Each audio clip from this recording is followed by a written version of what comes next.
Hello, welcome everyone, and welcome back to Lotus Chat. It is Jazzy here, and Hello, everyone. Welcome back, and it's Zian here.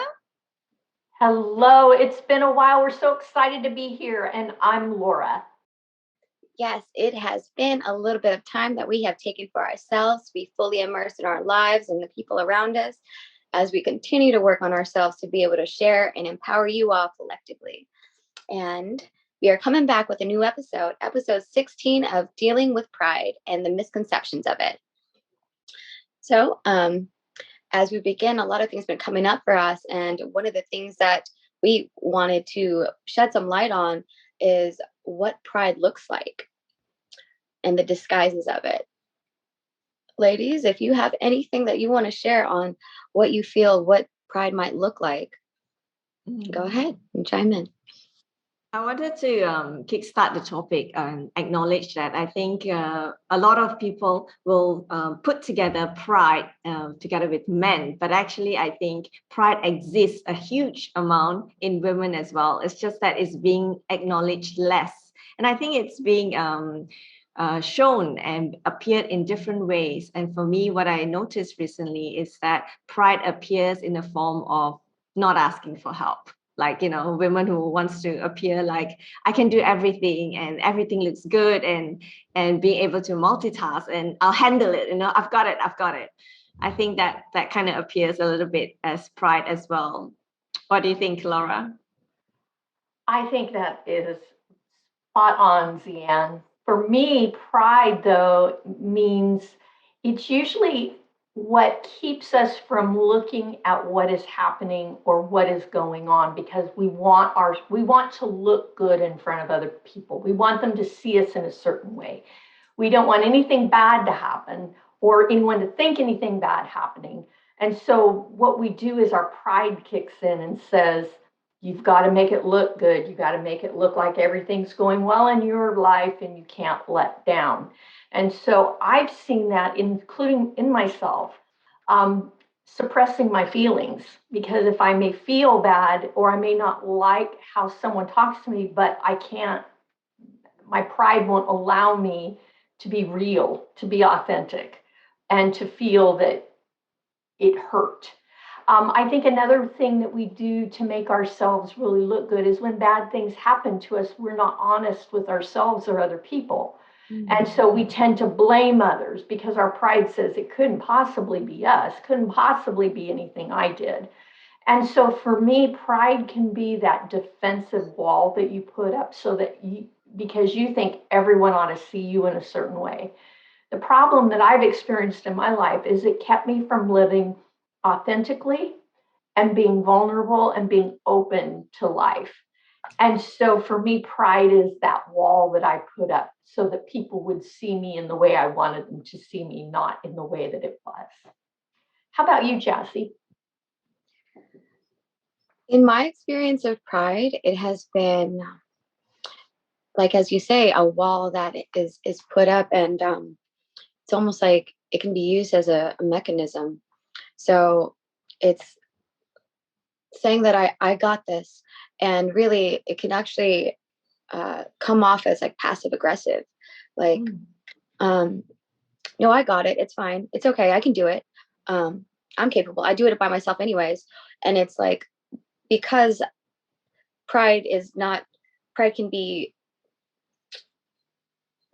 the wall that blocks like receiving, and it almost puts one into a position of martyrdom where that leads them to being like a lone wolf. And as you're lone wolfing with that pride, you're not allowing yourself to be receiving any support or alleviating and creating flow and synergy between other people. So it kind of creates this disconnection.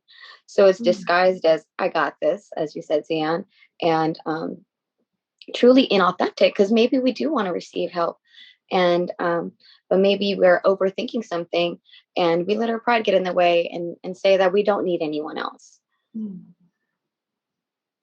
Like what you said just now, Jazzy, how when you break that wall of pride, you actually merge the connection, you actually get more connection. And that's so true, because when you are willing to let go of your pride, that's when you are able to really connect with that person, really be vulnerable. And like what Laura was saying, that really be authentic, and allow help and able to give it at the same time. What do you ladies think about, the pros and cons of pride? My experience in pride is that sometimes it can be a good thing. I guess I need to find a different statement. I have an only child. I call him my pride and joy. But as I was preparing for this talk tonight, I was wondering, am I always proud of him? What if he does something that I'm not proud of, but I'm proud of him? What if he were to do something that was not good in, let's say, society? Would I be proud? But I probably wouldn't, but I would be proud of him. And so then we kind of get into confidence, then we get into unconditional love and that type of thing. But for me, I think with the pride, the good thing is, if we're proud of someone else, or we're proud of what we've accomplished, or we're proud of the people around us, we're proud of the work that we've done, those are good things. It makes my heart feel good. It makes me know I'm on the right path. But when I start using that pride to make someone else feel bad, or when I use that pride to hide who I really am, or I use that pride to protect myself, that's when I think, for me, pride becomes something that I don't want to do, or I don't want to experience. So I think my mind, and I'm speaking personally, I think when my mind is looking at it in a more of an altruistic way, it's really good. But if we're using it as a protectional mechanism, it's not good. How about you, Jessie? In my model of the world, when I view pride, because I do see the benefit and where it works to be proud of yourself, and that's where pride comes in.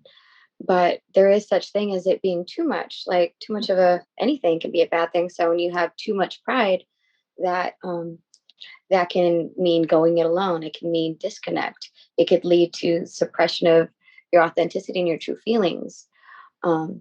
It could mean that you silence how you really feel. It could mean coming off as defensive by using your pride as that wall. And the pros of pride would be to be proud and to be satisfied and to acknowledge your own worth and your own the value of your work. But is it, I guess, looking at them both, it's like, is it conducive to growth, or is it a mask? So how is pride going to serve? And does it serve not only I, but the good of all? What about you, Zian?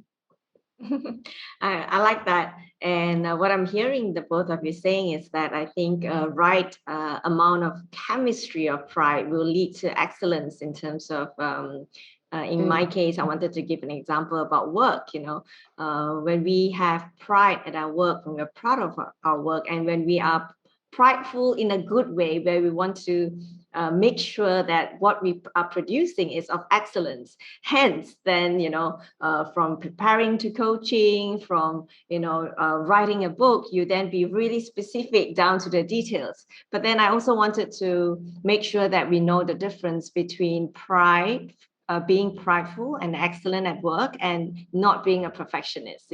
We don't go down to the details because we just want to pick on it, but we go down to the details because we want to be excellent, because we are proud of our work. Yeah. Oh, wow, that really touched me, Zian. That is in our career or in our personal relationships. We've all been with people that are proud and they want to micromanage, or they want to do the details to the point it's not fun anymore, and it ceases to be excellent. It becomes become somebody's perspective of themselves. So I love that, Zian. That was great.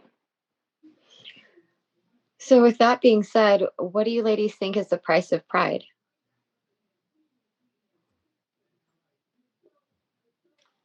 I think there are two different prices depending on the type of person you are.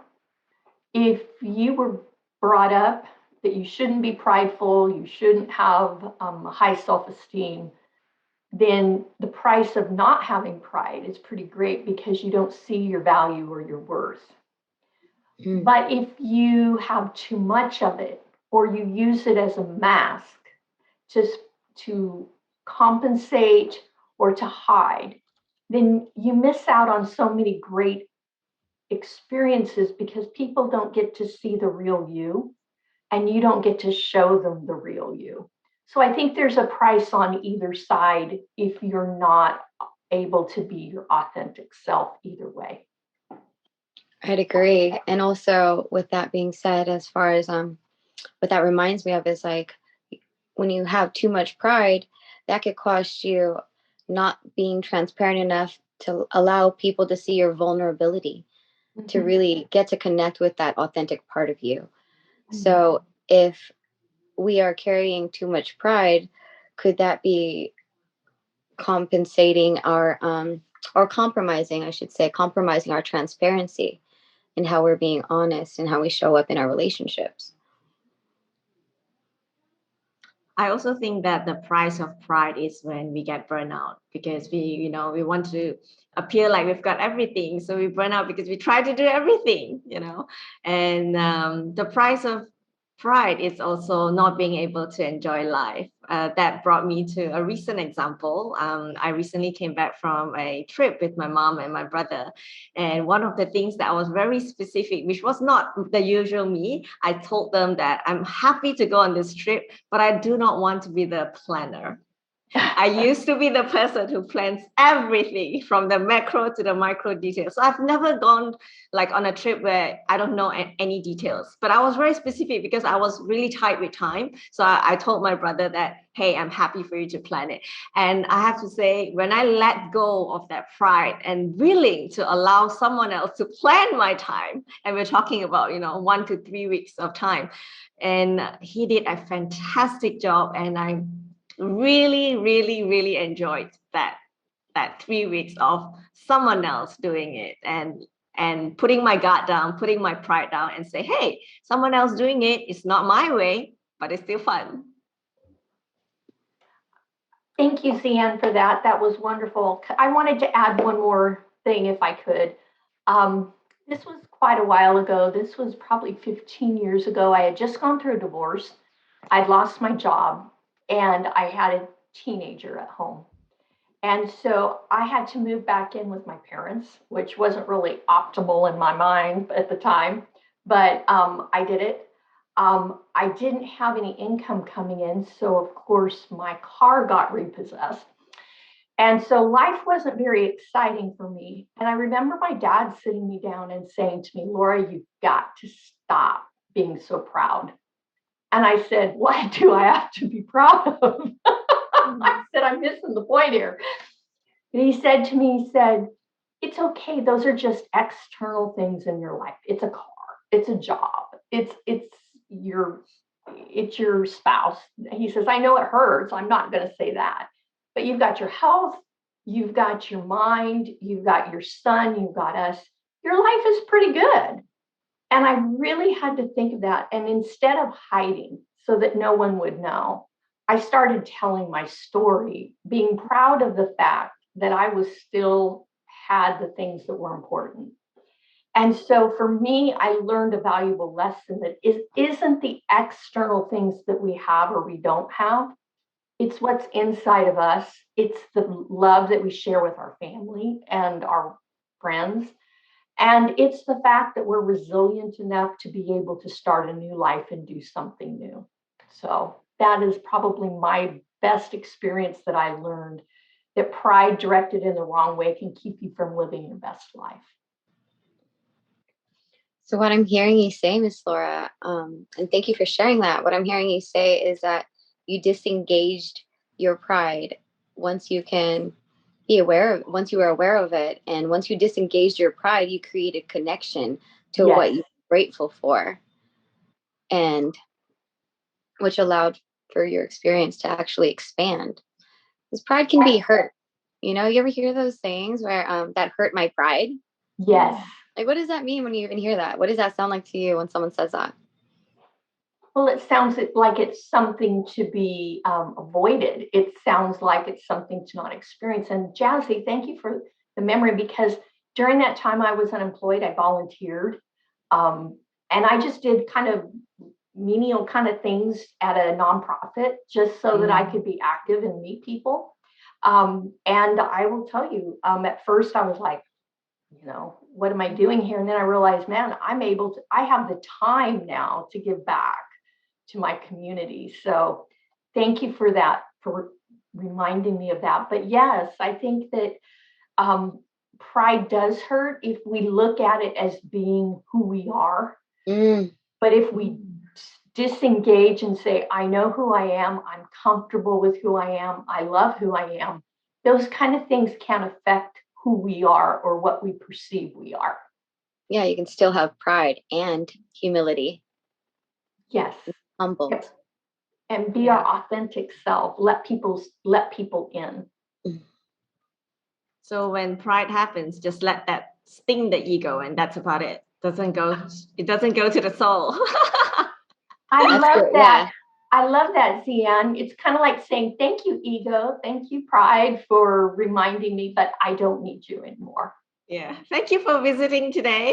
It Oh, was we can let this pass. yeah, we can let this pass, like acknowledging the pride when it happens, right? Yes. Yeah. Acknowledging the feeling, but saying, I don't accept that feeling. I'm taking a different course. So it's really important to have that self-awareness when pride kicks in, because it happens so suddenly and momentarily that you don't even realize it sometimes until someone else, in your case, like your father, has to, point that out to you. And that's a lovely reminder. Yeah. How else do we, since we're on the topic, how else do we deal with pride?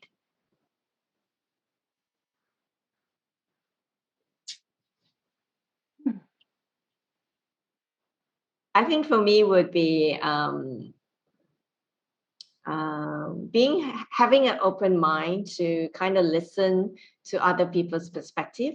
I think one of the ways when someone is prideful is that when someone is trying to tell you something or give you an advice, you then jump in without allowing that person to finish because you're too busy thinking about something to respond to that comment, rather than taking it all in and then embracing that feedback and turn it into something that's positive for you. So I think being open-minded and being able to listen to someone else's feedback, that would be a good way to manage pride. What do you girls think? I like that. Also, letting the outside things not define you. I think we all want to look good. We all want to be our best. And we all want to wear the best clothing and our hair and makeup and all of that. And I'm not saying to stop that, please. I'm not saying that. But what I am saying is that really doesn't define who we are. I think when I'm prideful, I have to really be discerning of my own awareness, my self-awareness. Is my pride serving, or is it keeping others out? Is it, like, where is this is my pride being integral to my morals? Is one way that I get to gauge my interactions and how I'm displaying any pride. And I think that when others, like when someone else is being prideful, I think that's my invitation to, as you said, Zian, listen. And when I get done actively listening to what they're sharing, to really create a safe space to be like, hey, well, there's a possibility where I can help, or others can help, or provide some sort of insight that kind of alleviates the fact that they have to do it all on their own. Because pride can make you feel that way, that you have to go it alone and do it by yourself and keep your plate full, when really, like, we're all here in connection and relationship with one another. And so pride is really intermingled with what is it doing to the relationships around, in the environment. Is it going to be a positive, um, or is it a destructive mechanism that we use? So is pride connecting or disconnecting? And to be discerning of when to engage it and then disengage, and to create what really is going to work for everyone. Because who wants the burnout? Why are we wearing the mask? Why are we suppressing what we really feel? Why are we stretching ourselves to the limit and running on E, hiding behind pride? And it's not to hide behind pride, but know when to use it. Wow, that was powerful, Jazzy. Thank you for sharing that. Yes, I love it. So before Laura ends, I wanted to share my last message. I think connecting to the woman who's probably listening to this right now and think that, oh, what happens when pride comes in? Like, I know and I'm aware that it's coming up, but what can I do? I want to encourage you by actually converting that pride emotion into an emotion of curiosity. When that pride comes in, turn it into this whole being curious, because we're not a human doing, right? We're human beings. So convert it into that feeling of curiosity and try to understand what's really going on, and what the person in front of you is trying to tell you or connect with you. Thank you, ladies. It has been wonderful to be with you tonight. I have learned so much from you. I think I've learned more from you two tonight than the whole audience put together. So this has been, I'm glad I showed up.